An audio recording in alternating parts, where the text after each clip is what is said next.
ഒരു നൂറ്റാണ്ട് പഴക്കമുള്ള മലങ്കര സഭാതർക്കം ശാശ്വതവും നീതിപൂർവവുമായി പരിഹരിക്കപ്പെടണമെന്ന് ഏറ്റവും കൂടുതൽ ആഗ്രഹിക്കുന്നത് യാക്കോബായ സഭയാണ്. അതിൻ്റെ കാരണം മലങ്കര സഭാതർക്കത്തിൻ്റെ ദുരന്തങ്ങളും അതിൻ്റെ പ്രത്യാഘാതങ്ങളും ഏറ്റവും കൂടുതൽ അനുഭവിച്ചുകൊണ്ട് അതിനിരയായിക്കൊണ്ടിരിക്കുന്നത് യാക്കോബായ സഭയും സഭാംഗങ്ങളുമാണെന്നുള്ളത് എല്ലാവർക്കും അറിയാവുന്ന കാര്യമാണല്ലോ. അതുകൊണ്ട് തന്നെയാണ് ഈ പ്രശ്നം തീർക്കുവാനും പരിഹരിക്കപ്പെടുവാനും സഭ ആഗ്രഹിക്കുന്നത്. കഴിഞ്ഞ ദിവസം ഇത് സംബന്ധമായി കോട്ടയത്തെ കത്തോലിക്ക ബാവായുടെ സഭ ഐക്യത്തിനുള്ളതായ ഒരു ആഹ്വാനം ശ്രദ്ധയിൽപ്പെടുകയുണ്ടായി. വളരെ ശുഭപ്രതീക്ഷയോടുകൂടിയാണ് സഭ അതിനെ കാണുന്നത്. എന്നാൽ ഈ ഐക്യം എന്നതുകൊണ്ട് ഒരു ലയനമാണ് ഉദ്ദേശിക്കുന്നതെങ്കിൽ അവിടെ ആണ് നമ്മൾ ശ്രദ്ധയോടെ മുന്നോട്ട് പോകേണ്ടത്.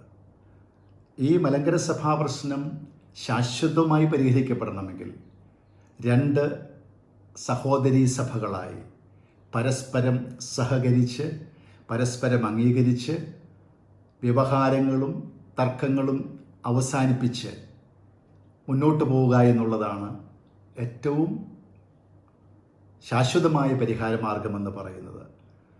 ലയനം ഇതിനൊരു പരിഹാരമല്ല.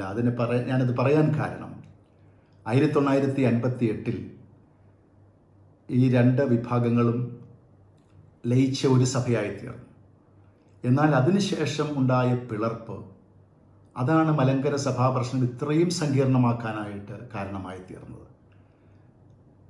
മലങ്കര കത്തോലിക്ക സഭയും മാർത്തോമാ സഭയും യാക്കോബായ സഭയും എല്ലാം ഒരുമിച്ച് ആയിരുന്നൊരു കാലമുണ്ട്. അത് പിരിഞ്ഞതിന് ശേഷം ഇന്ന് എല്ലാ സഭകളും ഒത്തിരി വളരാനിടയായിത്തീർന്നു.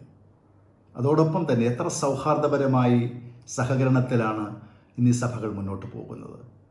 അതുകൊണ്ടാണ് ഞാൻ പറഞ്ഞത് ലയനമല്ല, മറിച്ച് രണ്ട് സഹോദരീ സഭകളായി പരസ്പരം അംഗീകരിച്ച് സഹകരണത്തിലും സഹവർത്തിത്വത്തിലും മുന്നോട്ട് പോവുക എന്നുള്ളതാണ് ശാശ്വത പരിഹാരം. അതിൻ്റെ മറ്റൊരു കാരണം കൂടെയുണ്ട്. ഈ രണ്ട് സഭകളും പതിറ്റാണ്ടുകളായി രണ്ട് സഭാതലവന്മാർ, കോട്ടയത്തെ കാതോലിക്ക ബാവ തലവനായിരിക്കുന്ന മാർത്തോമായുടെ സിംഹാസനത്തിൻ്റെ പിന്തുടർച്ച അവകാശപ്പെടുന്ന ഇന്ത്യൻ ഓർത്തഡോക്സ് സഭ, പരിശുദ്ധ പാത്രിയർക്കീസ് ബാവ തലവനായിരിക്കുന്ന പരിശുദ്ധ പത്രോസിൻ്റെ ശ്ലൈഹിക സിംഹാസനത്തിൻ്റെ പിന്തുടർച്ചയിലുള്ള അകമാന സുറിയാനി ഓർത്തഡോക്സ് സഭയുടെ ഭാഗമായ യാക്കോബായ സുറിയാനി സഭ, ഇങ്ങനെ രണ്ട് സഭാതലവന്മാരും രണ്ട് സഭകളുമായിട്ട് അതുപോലെ രണ്ട് ഭരണ സംവിധാനങ്ങളുമായിട്ട് പതിറ്റാണ്ടുകളായി സഭ പോയിക്കൊണ്ടിരിക്കുകയാണ്. അവിടെയാണ് മാനസികമായിട്ടും ഈ തർക്കങ്ങളും പ്രശ്നങ്ങളും ഒക്കെ ഒത്തിരി അകറ്റിയിട്ടുമുണ്ട് നമ്മുടെ വിശ്വാസികളെ. അതുകൊണ്ട് തന്നെയാണ് ഇതൊരു രണ്ട് സഹോദരി സഭകളായി പരസ്പരം അംഗീകരിച്ച് ലയനം ഒരു പരിഹാരമല്ല, മറിച്ച് ആ ഒരു തലത്തിൽ നമ്മൾ മുന്നോട്ട് പോകുമ്പോഴാണ് മലങ്കര സഭാ പ്രശ്നത്തിന് ഒരു ശാശ്വത പരിഹാരം ഉണ്ടാവുകയുള്ളത്. മനസ്സ് വെച്ചാൽ ഒറ്റ ദിവസം കൊണ്ട് തീർക്കാവുന്ന പ്രശ്നമേ ഉള്ളൂ എന്നുള്ളതും നമുക്കെല്ലാവർക്കും അറിയാവുന്ന കാര്യമാണ്. ഇപ്പോൾ വലമ്പൂര്, കുന്നയ്ക്കാൽ തുടങ്ങിയ സ്ഥലങ്ങളിൽ അവിടെയൊക്കെ സംഭവിച്ചിരിക്കുന്ന കാര്യങ്ങൾ ഇരു സഭയിലെയും വിശ്വാസികൾ ഒരുമിച്ചിരുന്ന് പ്രശ്നങ്ങൾ പരിഹരിച്ച് രണ്ടു കൂട്ടരും സമാധാനപരമായി പിരിഞ്ഞ് ദേവാലയങ്ങൾ വെച്ച് അവിടെ മാറുകയാണ്. മലബാർ ഭദ്രാസനം അതിൻ്റെ ഉത്തമ മാതൃകയാണ്.